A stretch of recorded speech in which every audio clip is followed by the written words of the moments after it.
guys, welcome to Crank It Up. I'm Jim Price, and on this episode of Faction Factory, I want to talk about the Psychics from Andrew Tucker. I have made a lot of designs over the years, and seen quite a few as well, and this is honestly something I can say I did not know I needed.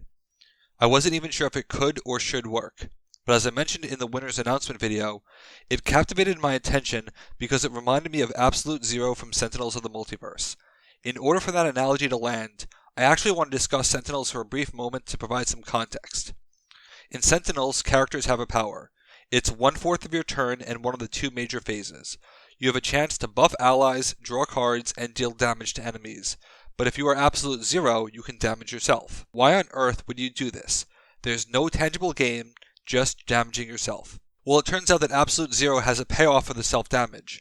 But is it worth the trouble? I actually think it is, because he's really powerful and used to be my favorite for a long time, and the Psychics also felt like they were worth it in the end. I'm going to start with their double feature, Limit Break, because I think it encapsulates the faction as a whole. Limit Break gives you an ability that hurts yourself, reducing your power, but when it is cancelled, you gain 2 power for a total gain of 4. This is very reminiscent of Daisy Chain, a card that I consider okay and never talk about on this channel. You depower yourself to buy time, but have a means of flipping the switch. However, unlike Daisy Chain, Tinks isn't your only method, you have several, and they are very different. The general trend you will see is that Psychics have abilities that hurt themselves, reining themselves in, but unleash their full potential through self-cancellation. And it isn't just unique, but fun. The Spirit Guide can cancel another of your minion's abilities here in order to draw a card. As a recruit, this is a standard slot ability, card draw for some condition met, but in this case, you are incentivized to cancel the ability for more than the draw. While this is largely unknown, you can cancel an on-play ability, so a Spirit Guide can always cancel another Spirit Guide, but there are no shortage of candidates internally. So when you think about it from a Daisy Chain flip, it's the same concept. Depowering a minion by 2, then the recruit turns it into a positive 2 for a gain of 4, except that both cards have greater inputs and outputs in terms of quality and quantity of targets. I do wonder if the recruit should be able to cancel rival minions for a turn, as it provides less of a draw order dependency. But that's just me. One of those outputs for Spirit Guide is the Angsty Protagonist, who despite being 4 power is a soldier. The Angsty Protagonist loses 1 power for each other minion there, an ability that Smash Up tried to use once, except in this context it makes sense. And with the Protagonist, we start to see another paradigm for this faction. The act of cancellation doesn't just undo negative abilities, but create positive ones. So in addition to normalizing the Protagonist to +1, you must push or pull one of your other minions to or from its base. And I will say that the mandatory nature of this ability takes a lot of attention, because you may have to lose someone you don't want to, and you might inadvertently be forced to kick yourself off and not be able to have enough power.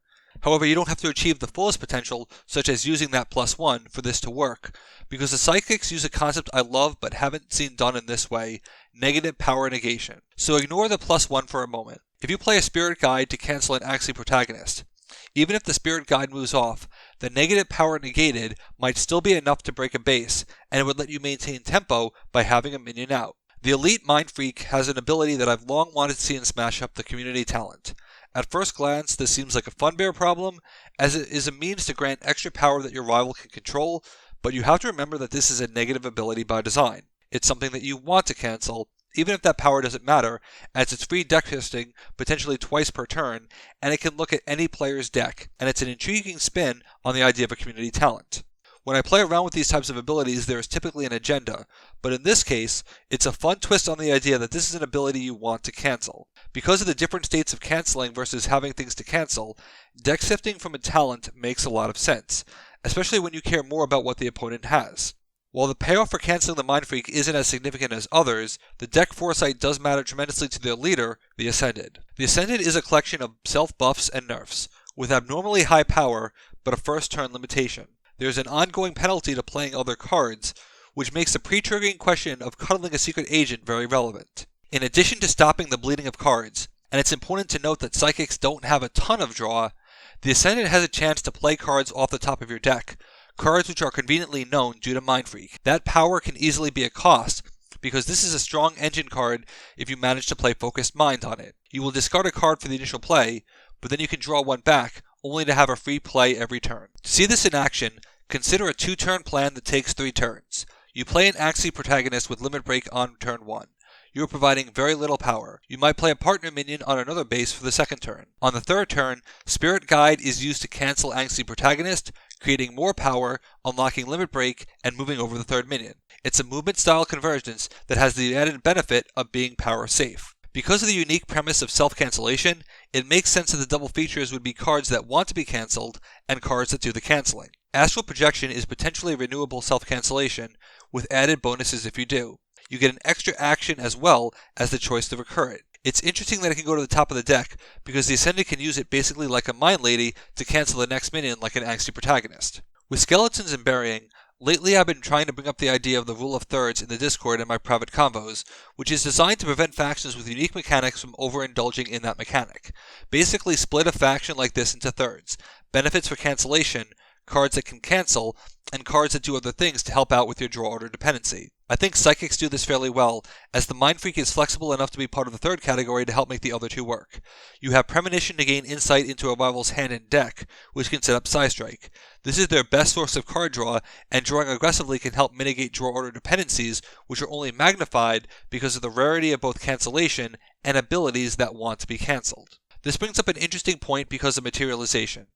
Materialization can always be a flat power boost because you get a minion's printed power. Because it cancels the minion's ability, Angsty Protagonist with bonus power for its rank makes sense, as does the Ascended if you need a burst. So it makes us think about what external minions want to be cancelled, like a Weed Eater or Elder thing. But it brings up another question. Does playing Angsty Protagonist with Materialization trigger the Before clause? This is tough, because one of my pet peeves is that cards like Last Call require looking ahead, since playing a card stops a current card's resolution, but the point at which the ability would need to be cancelled has already happened. So the only way this makes sense is through some form of atomic consideration, which unfortunately requires looking ahead. So for the ability to be cancelled, I have to view it as entering play with blank abilities so that it doesn't trigger the bursting potential, but there is enough reason internally for this to be okay, particularly because you can burst for 7 if you are desperate. When trying to find partners for the Psychics, the natural starting place is to think of minions who want to be cancelled like those already mentioned, or with factions that can cancel your own abilities like Halflings. And Halfling Psychics were really fun, especially with Spoiled Brats guaranteeing that the Ascended will hit minions.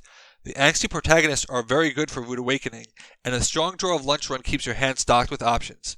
This combo has a decent chance at stopping solo scores and doing more between Last Call, Materialization, and Psychokinesis. But I also came across an unexpected pairing that makes use of this faction's relative rareness, the idea of your own abilities hurting yourself, so I tried them with Ignobles. Basically, give away the Ascended. Yes, you are giving away a 7, but you can depower it with Limit Break. In fact, the Ascended is a really good card for hostage exchange. Now, as long as you can keep out the Ascended, your rival has to discard a card for every card that they play. But the beauty is that, while you have great means of cancelling the ability, your rival likely doesn't. It would be extremely unlikely that they could turn this ability off. They'd be forced to try to rush that base, doing so as conservatively as possible, which is where inevitable betrayal comes in. Once again, pre-triggering strikes its head, as the modern rule set makes it unclear whether or not the Ascended would discard a card in that case, as previously the answer would have been no. But Psychokinesis can cancel its ability and buff its power for a steal on someone else's turn. And when giving away the Angsty Protagonist, it's possible you aren't giving away much of anything at all.